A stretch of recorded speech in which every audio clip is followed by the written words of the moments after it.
We're on Avodah Zarah, Perek Gimel, Mishnah Zayin, the seventh Mishnah in the third chapter of Masechet Avodah Zarah.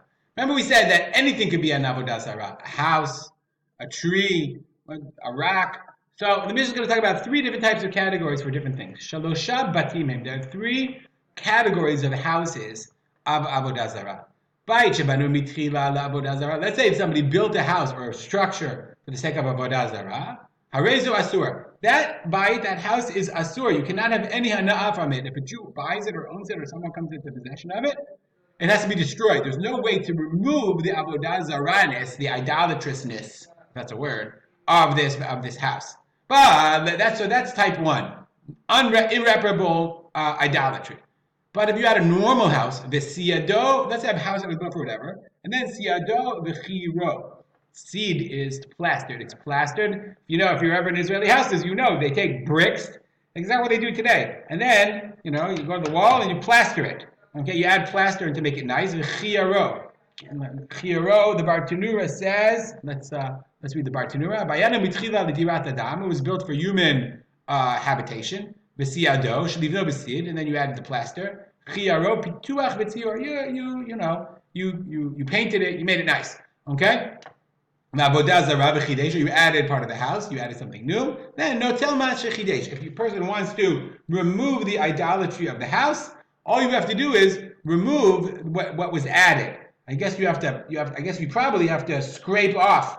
Okay, you have to remove the seed. You have to probably get down to the original house. Okay, and otherwise it's asur b'hana'ah. Regular house, perfectly fine. Painted and plastered. Hichnis litocha avodah zarah. And somebody just brought into idolatry. Once you remove it, erase mutar. So three levels of houses. Level one, built for avodah zarah. That's totally asur. Level two, it was fixed up for avodah zarah. You have to remove the fixing up. Level three, it was not done anything to the house. Avodah zarah was brought into it. Idolatry is placed into it. You just have to remove it. Shalosh avanim. Three types of rocks. Evan shechatzva mitchila lebimus. An evan that was originally hewn. It was not hewn. It was quarried.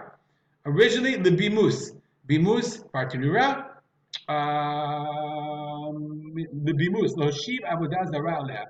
It's a bama. It's the platform. So this rock was quarried to be a platform for idolatry. Harezu asura. It is prohibited. Similarly, if you plastered it, or you painted it, you decorated it for Avodah Zarah, or you added something to the rock. You take what you added. If you just placed on it Avodah Zarah, Basilka, you removed it, then it's just a rock like any other rock. You can use it for whatever you want. That's number two, three types of rocks. Shalosh Asheroten, three types of Asherah trees. Remember we said, an Asherah tree is a tree for Avodah Zarah. We're going to talk about what is an Asherah tree in a minute. Everybody agrees. If you have a tree that was planted and this is going to be an idol, Harezo Asur. It's very strange to us, but obviously this was part of the worship in the times, not only of the Torah, but in the times of the Mishnah, worshipping a tree. You can see the powers of the tree, the power that it represents of growth. Gid'o upislo l'shem Avodah Zarah v'hichlif. Let's say no, it was a regular tree.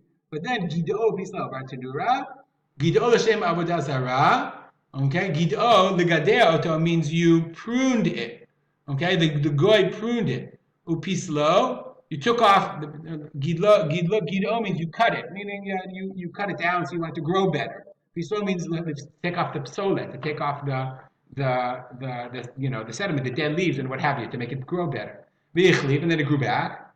And now you decide the Jew bought the tree or whatever, and he wants to actually use the tree. No, tell Mashiach, you have to remove all that additional growth that came as a result of the actions done for the sake of Avodah Zarah. Number three, Avodah Zarah, ubitla. Okay, if you placed Avodah Zarah under it, ubitla, okay, or vinatla. There's another girsa that you not bitla, but natla. You took it away. You can imagine how the bet and the nun, because otherwise, how would you mevatel? Interesting. Harei ze mutar. That's permitted.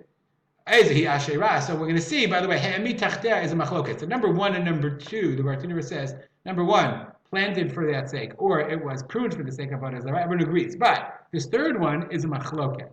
Ezer Yashira, Kol Sheyesh Tachtea Avodah Zarah. So the Tanna Kama says any tree that has under it Avodah Zarah, it's like it becomes the aura of the Avodah Zarah, the idolatry becomes the aura of the tree. Rabbi Shimon says no. Kosher of dinota. It's only a tree that's actually worshipped. The placement of an idol under the tree is not halakhically significant. There's a tree that they were worshipping. They found under it a gal, a pile of stones. Rabbi Shimon, check that pile. And they checked it. And they found under it a shape, meaning a form. They found it, and they found that there was an idol under the tree. Amar Lahem, he says, no. Since they weren't worshiping the tree, they were worshiping the tzura, the idol. Therefore, we'll say that the tree, once you remove the idol, the ilan is mutar. That you can't pass the tree. The Tanna Kama says you can pass the tree by putting something under it. Shimon says, no, that's not the definition of an eitz asherah. We'll stop here and dedicate our learning to Mary and my father, Rab Simcha B'Yitzchak.